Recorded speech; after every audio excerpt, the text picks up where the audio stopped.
Ikadalawamput-anim ng Hulyo, ikalabimpitong linggo sa karaniwang panahon. Pandaigdig na araw para sa mga lolo at lola at sa mga matatanda. Tayo po ay tumayo at awitin natin ang pambungad na awit.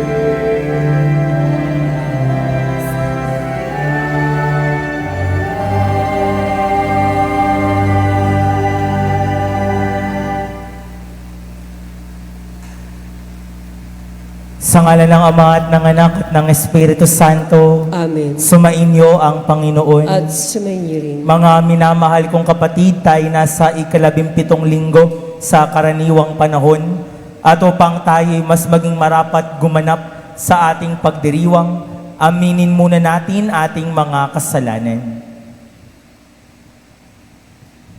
Tayo pong lahat inaamin ko sa makapangyarihang Diyos at sa inyo mga kapatid, na lubha akong nagkasala sa isip, sa salita at sa gawa at sa aking pagkukulang.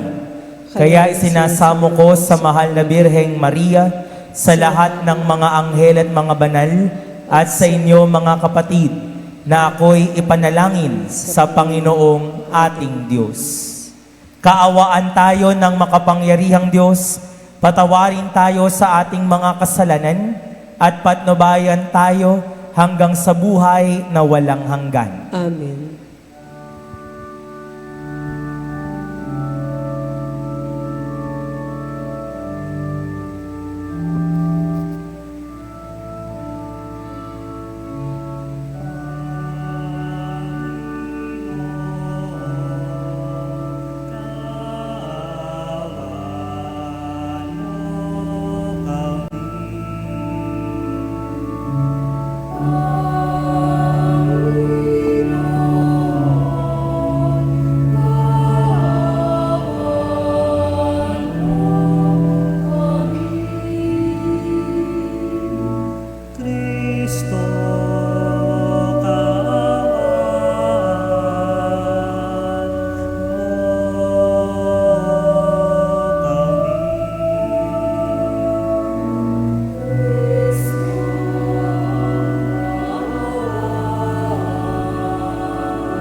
Papuri sa Diyos sa kaitasan.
Manalangin tayo. Ama naming makapangyarihan, nililingap mo ang mga walang inaasahan kundi ikaw. Hindi maidarangal at hindi magiging banal ang sino mang sayo'y napapawalay.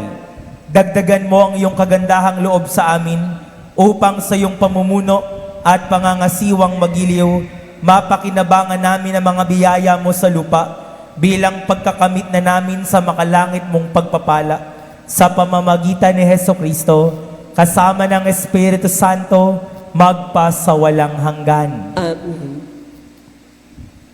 Tayo po ngayon ay nasa unang bahagi ng ating pagdiriwang, ang liturhiya ng salita ng Diyos.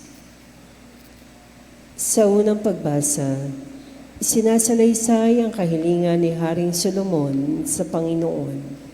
Hindi kayamanan, kapangyarihan o mahabang buhay, kundi karunungan sa pagkilala ng masama at magaling. Ang salita ng Diyos mula sa unang aklat ng mga hari. Noong mga araw na iyon, ang Panginooy napakita kay Solomon sa panaginip. Ano ang ibig mong ibigay ko sa iyo? Sabihin mo, wika sa kanya. Sumagot si Solomon, Panginoon, aking Diyos, ginawa mo akong hari bilang kahalili ng aking amang si David, bagamat ako'y bata pa't walang karanasan. Pinamuno mo ako sa iyong bayan, sa bayang ito na hindi mabilang sa dami. Bigyan mo ako ng isang pusong maunawain at marunong kumilala ng masama at magaling, sapagkat sino ang maaaring maghari sa bayan mong ito na napakalaki? Ikinalugod ng Panginoon ang hiniling ni Solomon, kaya't sinabi sa kanya, yamang hindi ka humihiling para sa iyong sarili ng mahabang buhay o kayamanan o kamatayan na iyong mga kaaway, kundi ang hiniling mo'y pagkaunawa at katalinuhang humatol. Pinagkakaloob ko sa iyo ang hinihiling mo. Binibigyan kita ng karunungan na walang kapantay, maging mga nauna, maging sa mga susunod pa sa iyo. Ang salita ng Diyos.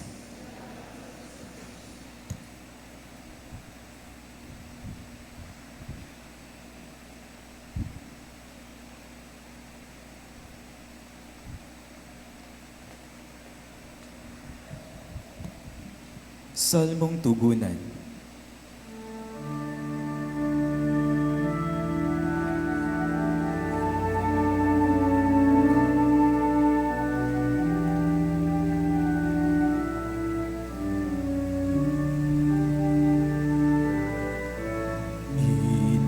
Inibig ko ng lubos, tanang utos mo pong Diyos.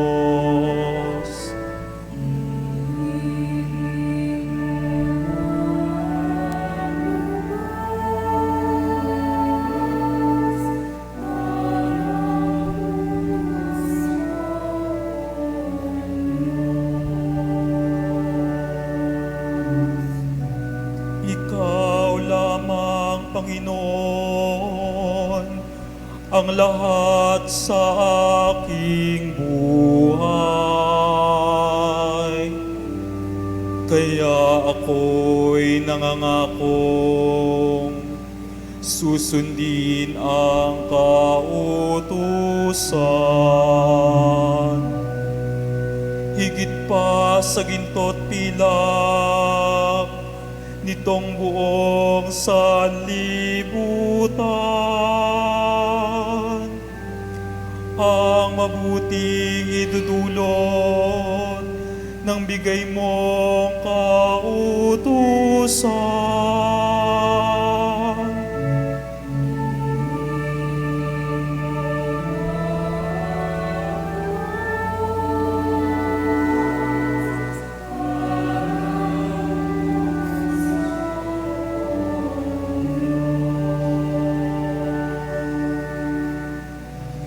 Haliwin mo sana ako niyang pag-ibig mong lubos. Katulad ng binitiwang pangako sa iyong lingkod. Sa akin ay mahabag ka at ako ay mabubuhay. Ang lubos kong kasiyahay nasa iyong kautusan.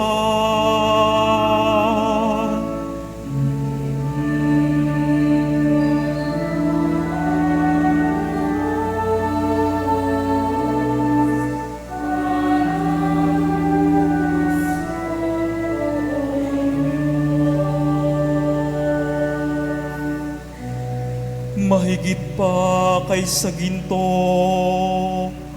pag-ibig ko sa iyong aral. Mahigit pa kaysa gintong binuli at dinalisay. Kaya iyang tuntunin mo ang siya kong sinusunod, pagkat ako'y namumuhi sa anumang gawang bukod.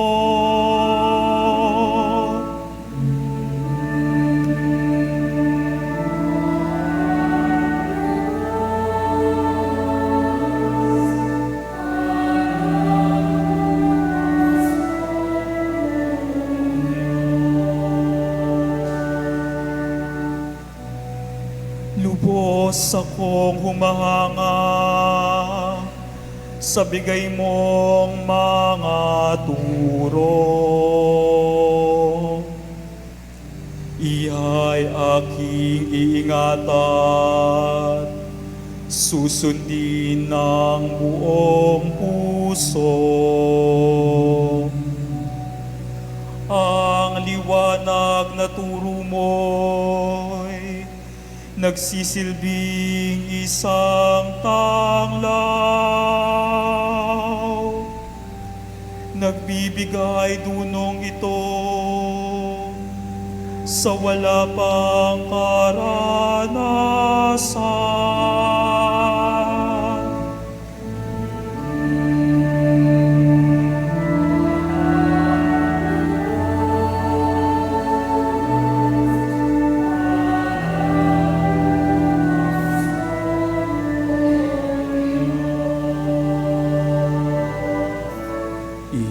Inibig ko ng lubos,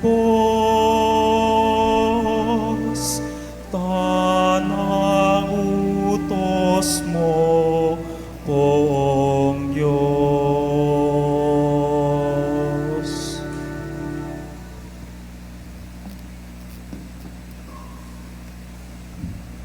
Sa ikalawang pagbasa, ipinangangaral ni Apostol San Pablo ang karunungan ng Diyos, bagamat marahil hindi natin nakikita agad, ang lahat ng bagay ay nagaganap para sa ikabubuti ng lahat ayon sa panukala ng Diyos. Ang salita ng Diyos mula sa sulat ni Apostol San Pablo sa mga taga-Roma. Mga kapatid, alam nating sa lahat ng bagay, ang Diyos ay gumagawang kasama ang mga nagmamahal sa Kanya. Ang mga tinawag ayon sa Kanyang panukala sa kanilang ikabubuti. Sapagkat sa mula't mula pa'y alam na ng Diyos kung sino ang sa Kanya. Ang mga ito'y itinalaga niyang maging tulad ng Kanyang anak, at sa gayon, naging panganay natin siya. At ang mga itinalaga niya noong una pa ay Kanyang tinawag, Ang mga tinawag niya ay kanya ring pinawalang sala, at ang kanyang mga pinawalang sala ay kanya namang binigyan ng karangalan. Ang salita ng Diyos. Salamat sa Diyos. Sa mabuting balita, isinasalarawan ni Jesus ang ginagawa ng isang taong nakatatagpo ng kayamanan. Iniiwan ng lahat para makamit ang kayamanang natagpo. Tayo po'y magbigay galang sa mabuting balita ng Panginoon.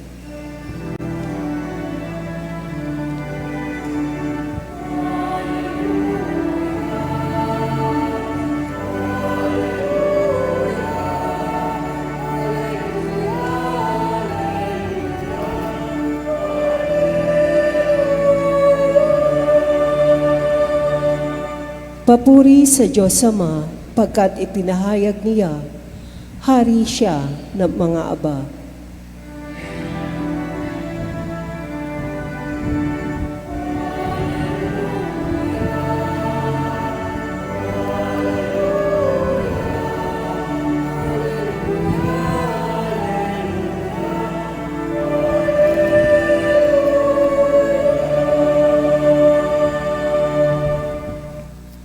Sumainyo ang Panginoon. At sumainyo rin. Ang mabuting balita ng Panginoon ayon kay San Mateo. Papuri sa iyo, Panginoon. Noong panahong yon, sinabi ni Jesus sa mga tao, ang paghahari ng Diyos ay katulad ng kayamanang nakabaon sa isang bukid. Nahukay ito ng isang tao at tinabunan uli.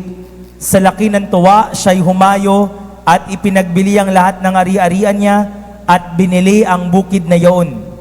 Gayun din naman ang paghahari ng Diyos ay katulad nito. May isang mangangalakal na naghahanap ng mamahaling perlas. Nang makakita ng isang perlas na napakahalaga, siya'y humayo at ipinagbili ang lahat ng kanyang ari-arian at binili iyon. Mga minamahal ko, ang mabuting balita ng ating Panginoon. Pinupuri ka namin, Panginoong Jesucristo.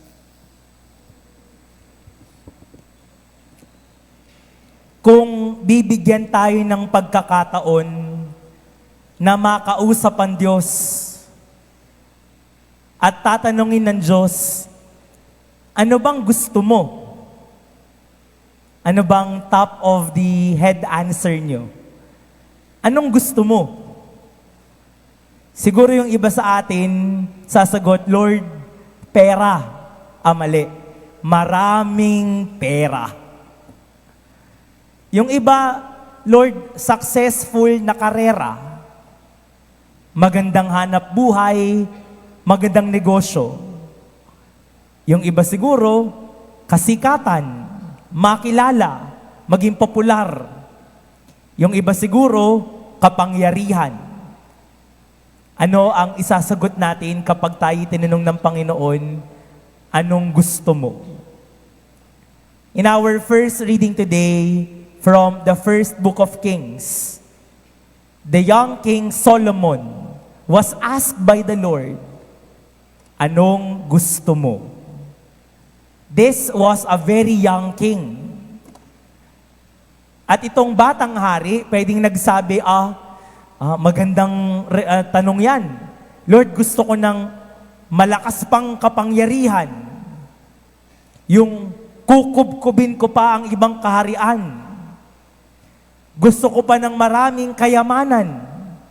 Gusto ko pa ng maraming tauhan. But to the Lord's surprise, the answer of the young King Solomon, bigyan mo ko ng isang pusong maunawain at marunong kumilala ng masama at magaling.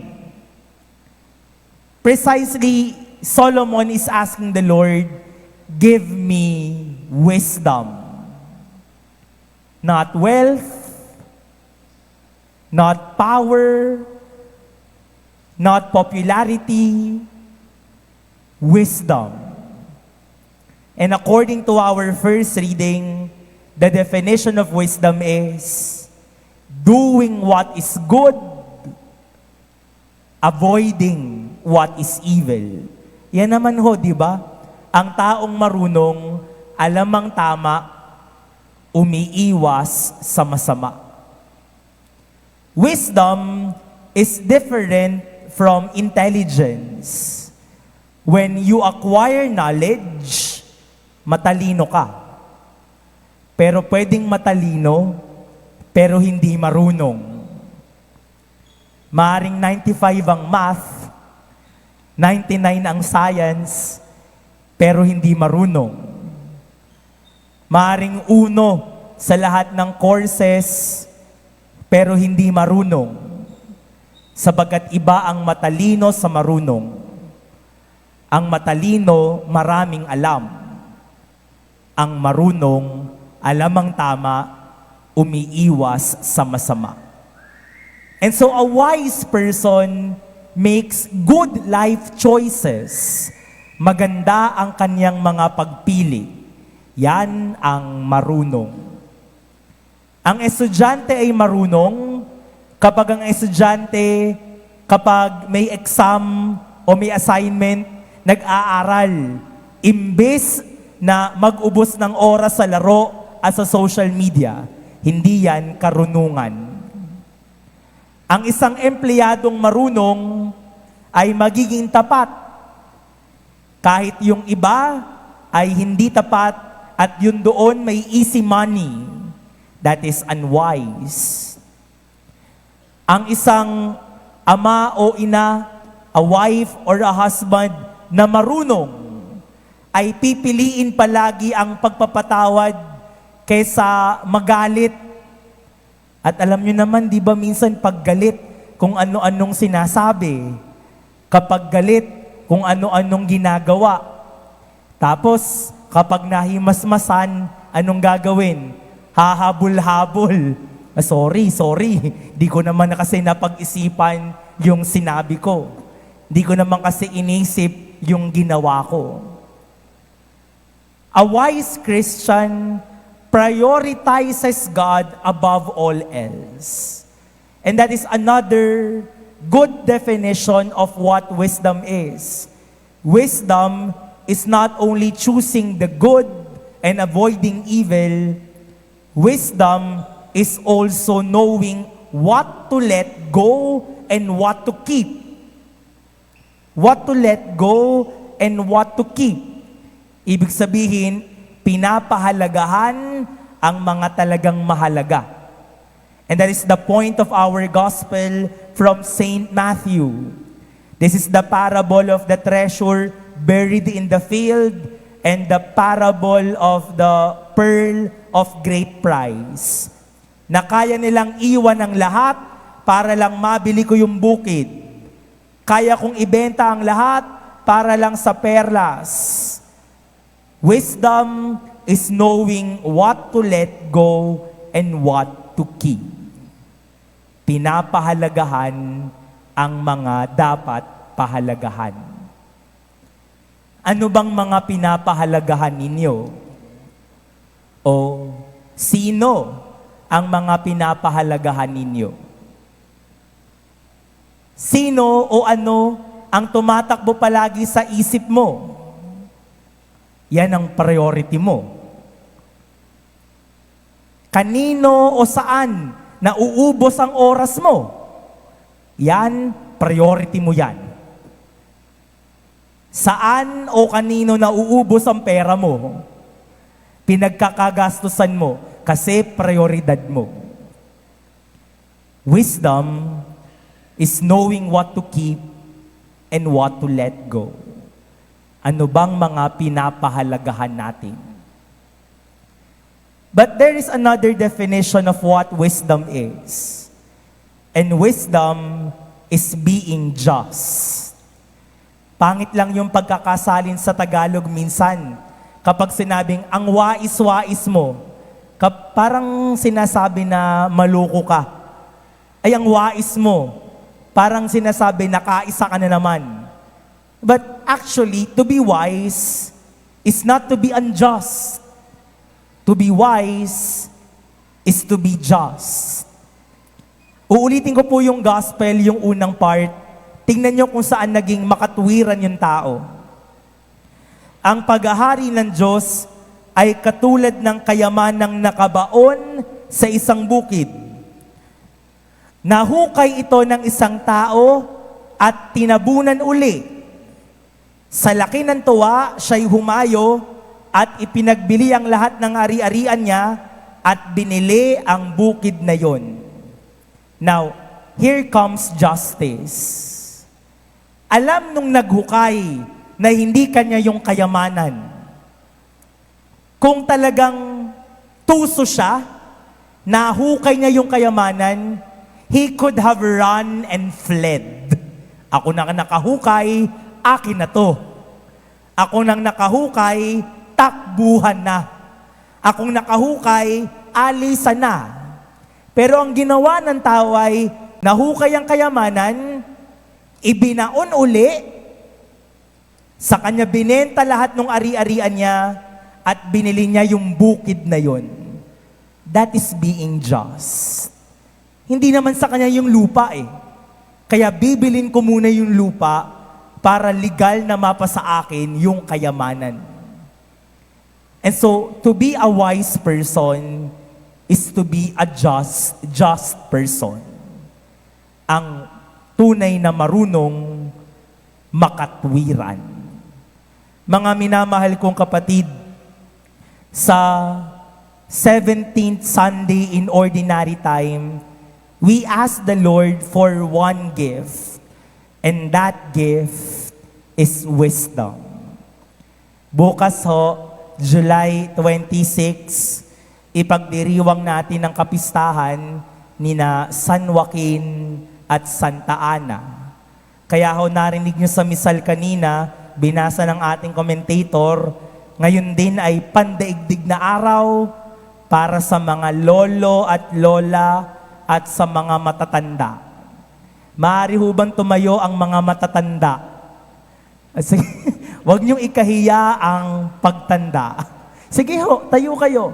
Mga senior citizens natin, lolo, lola, ayan. O, palakpakan naman natin sila.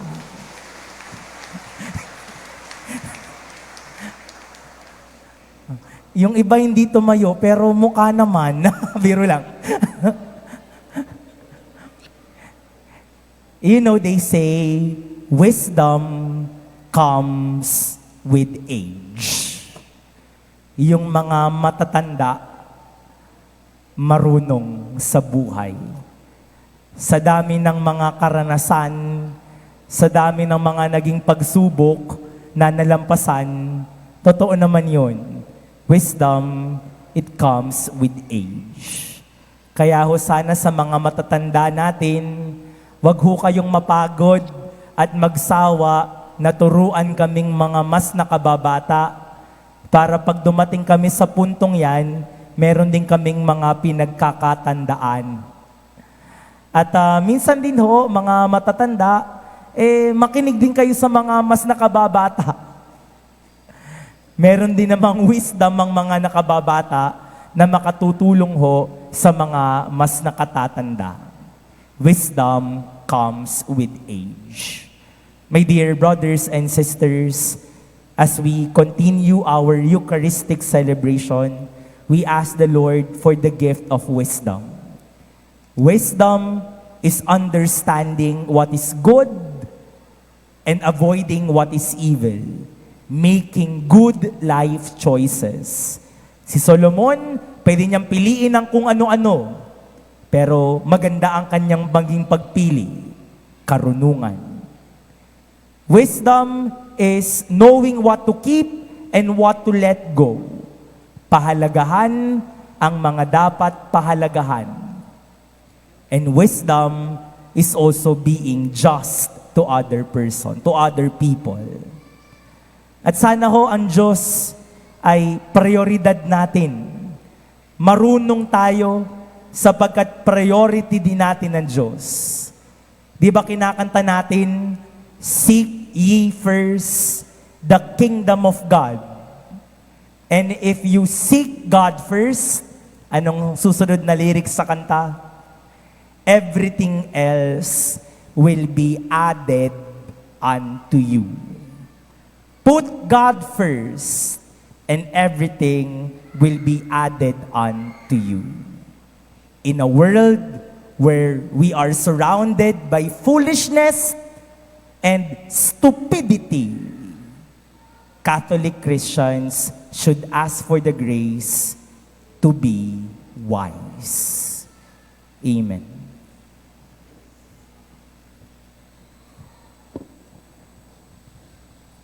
Tumayo po ang lahat. Ipapahayag ang pananampalataya, sumasampalataya ako Sa Diyos sa mga makapangyarihan sa lahat, na may gawa ng langit at lupa. Sumasampalataya naman ako kay Jesucristo, isang anak ng Diyos, Panginoon nating lahat. Nagkatawan tao siya lalang ng Espiritu Santo. Pinanganak ni Santa Maria ang Birhen. Pinagpakasakit ni Poncio Pilato. Pinako sa krus, namatay, inilibing. Nanawag sa kinaroroonan ng mga yumao. Nang may 3 araw na buhay na maguli, umakyat sa langit, naluklok sa kanan ng Diyos sa mga makapangyarihan sa lahat. Doon magmumula, paririto at maghuhukom sa nangabuhay at nangamatay na tao. Sumasampalataya naman ako sa Diyos Espiritu Santo, sa banal na simbahang katolika, sa kasamahan ng mga banal, sa kapatawaran ng mga kasalanan, sa pagkabuhay na maguli ng namatay na tao, at sa buhay na walang hanggan. Amen.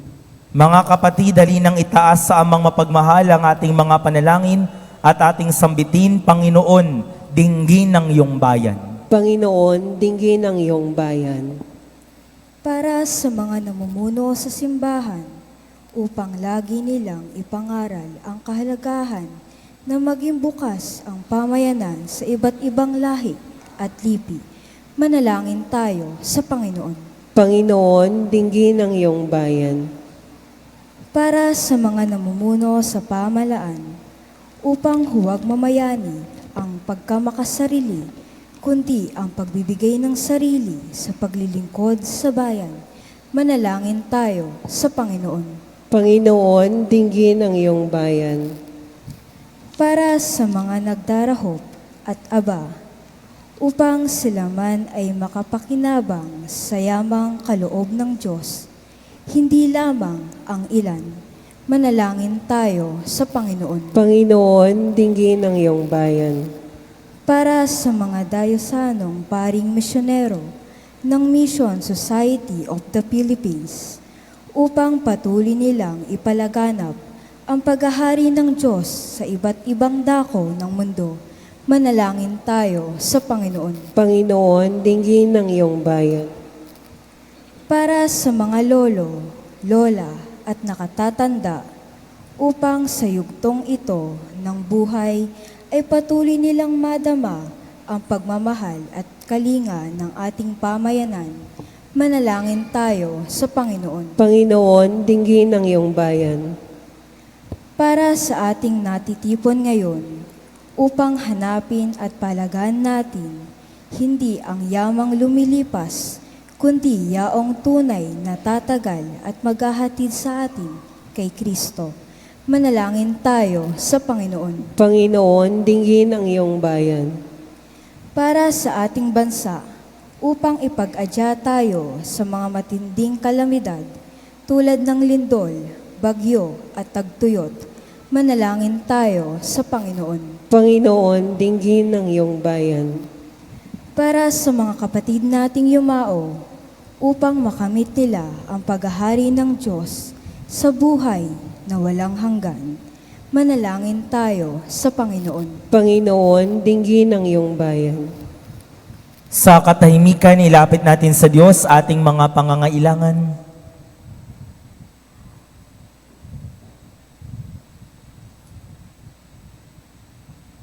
Amang maawain, dinggin ang aming panalangin, hanapin nawa namin sa mga bagay sa daigdig ang yamang maghahatid sa paghahari ng iyong anak na si Jesucristo ng aming Panginoon ngayon at magpasawalang hanggan. Amen. Tayo po ngayon ay nasa ikalawang bahagi ng ating pagdiriwang, ang liturhiya ng Eucharistia.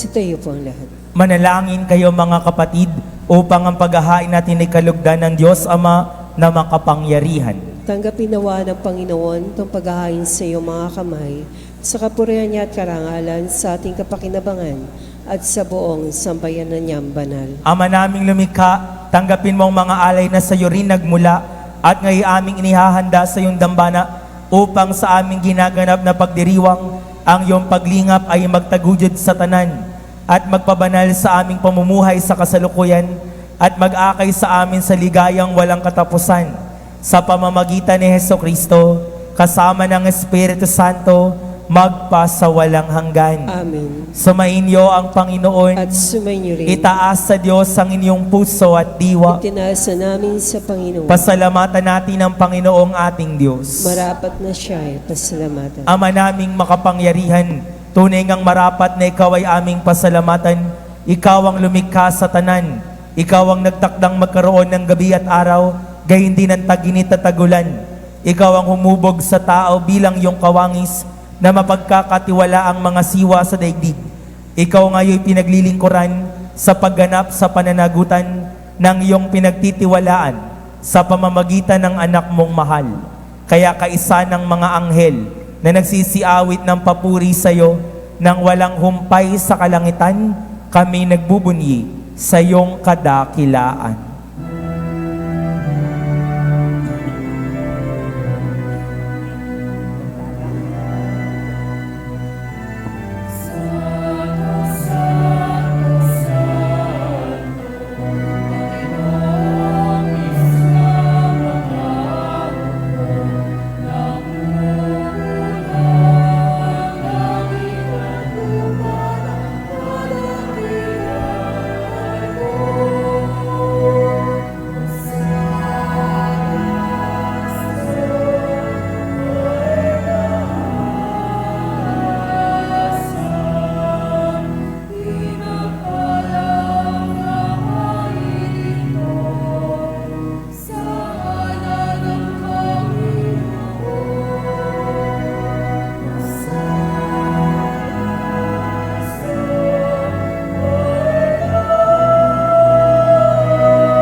Ama naming banal, ikaw ang bukal ng tanang kabanalan, kaya't sa pamamagitan ng iyong Espiritu, gawin mong banal ang mga kaloob na ito upang para sa aming maging katawan at dugo ng aming Panginoong Hesukristo. Bago niya pinagtiis ang kusang loob na maging handog, hinawakan niya ang tinapay, pinasalamatan kanya, pinaghati-hati niya yun, iniabot sa kaniyang mga alagad at sinabi, tanggapin ninyo lahat ito at kanin, ito ang aking katawan na ihahandog para sa inyo.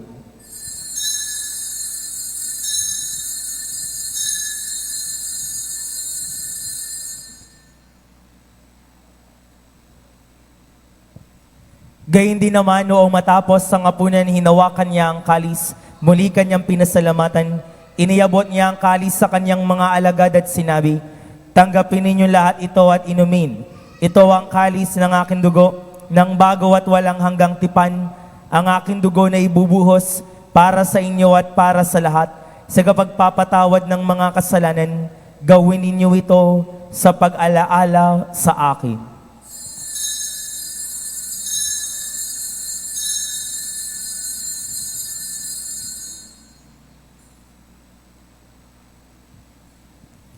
Ipagbunyi natin ang misteryo ng pananampalataya.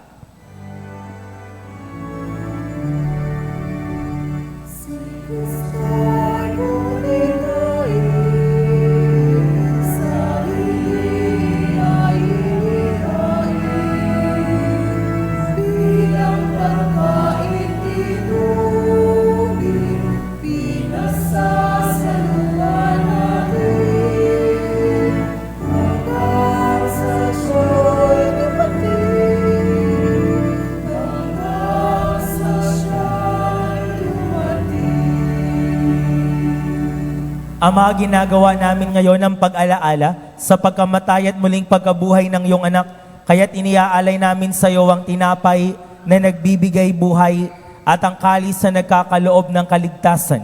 Kami nagpapasalamat dahil kami iyong minarapat na tumayo sa harap mo para maglingkod sa iyo.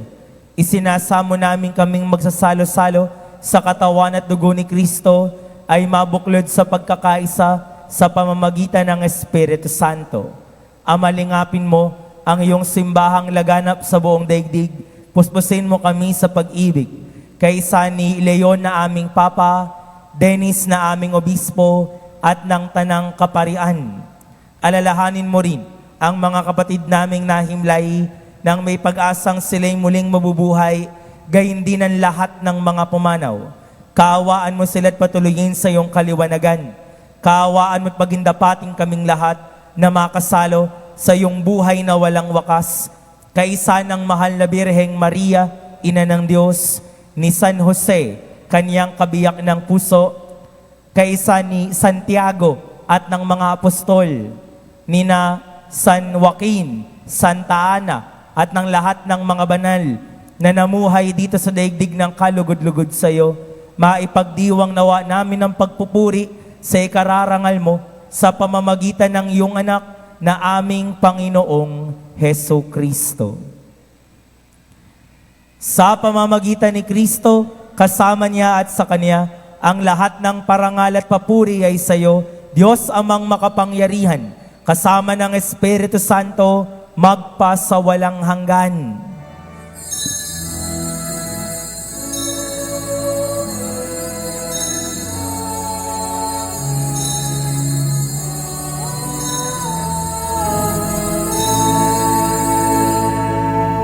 Magsitayo po. Sa tagubili naman nakagagaling na utos at turo ni Jesus na Panginoon natin at Diyos, ipahayag natin ng lakas loob.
Hinihiling namin kami adya sa lahat na masama, pagkalooban ng kapayapaan araw-araw, iligtas sa kasalanan at ilayo sa lahat ng kapahamakan, samantalang aming pinananabikan ang dakilang araw ng pagpapahayag ng tagapagligtas naming si Yeso Kristo.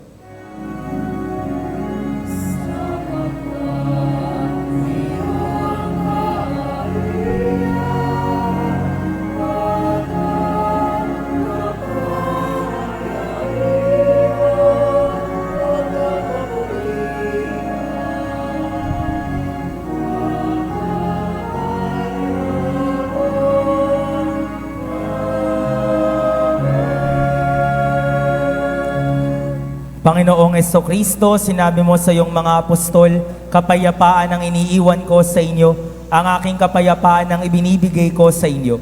tunghayan mo ang aming pananampalataya at huwag ang aming mga pagkakasala.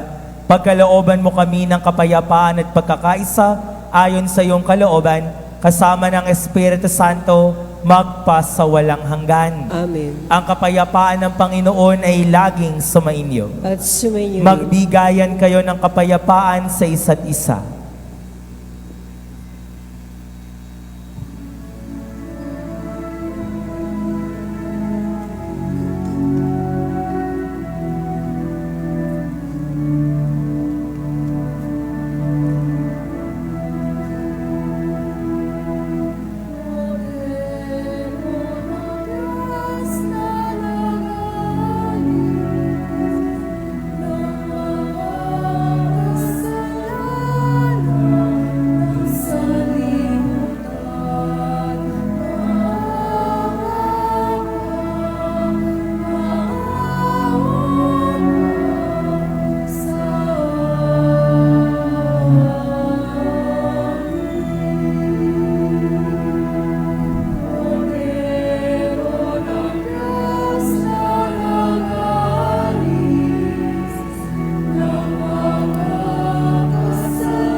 Narito si Kristo ang daan, katotohanan at ang buhay, mapalad ang mga inaanyayahan sa kaniyang banal na piging. Panginoon, hindi ako karapat-dapat na magpatuloy sa iyo, ngunit sa isang salita mo lamang ay gagaling na ako.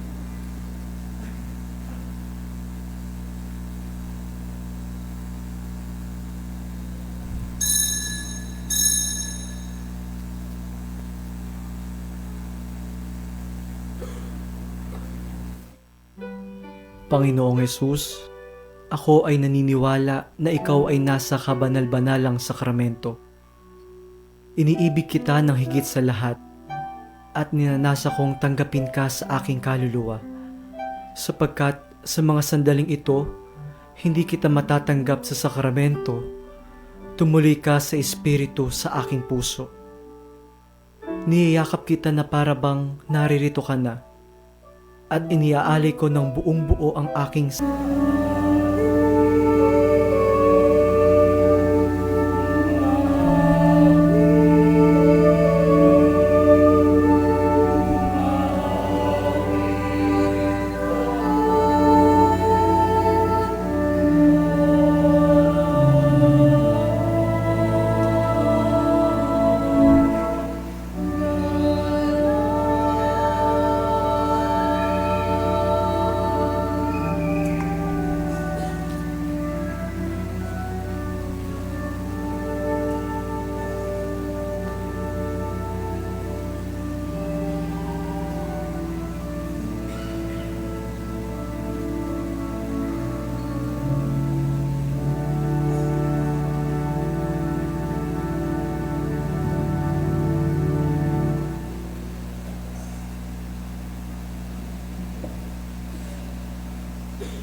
Tumayo po ang lahat.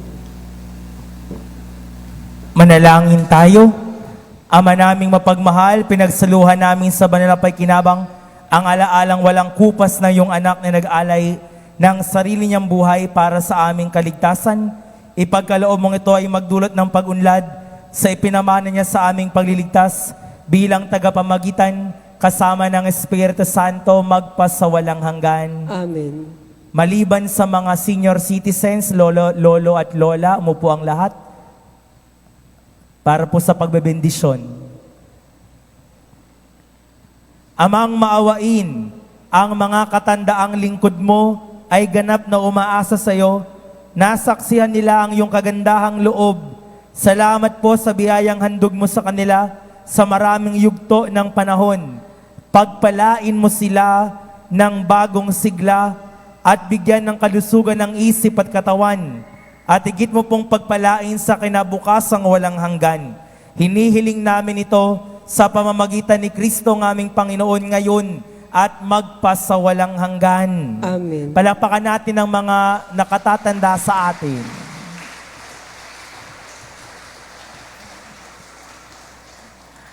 Magsitayo po tayong lahat. Aawit tayo ng pasasalamat.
Sumainyo ang Panginoon At sumainyo rin. at pagpalain kayong palagi ng makapangyarihang Diyos, Ama at ng Anak at ng Espiritu Santo. Amen. Tapos na ang misa, humayo kayong taglay ang kapayapaan at pag-ibig ng ating Panginoon. Salamat sa Papurihan Diyos. natin ang Panginoon.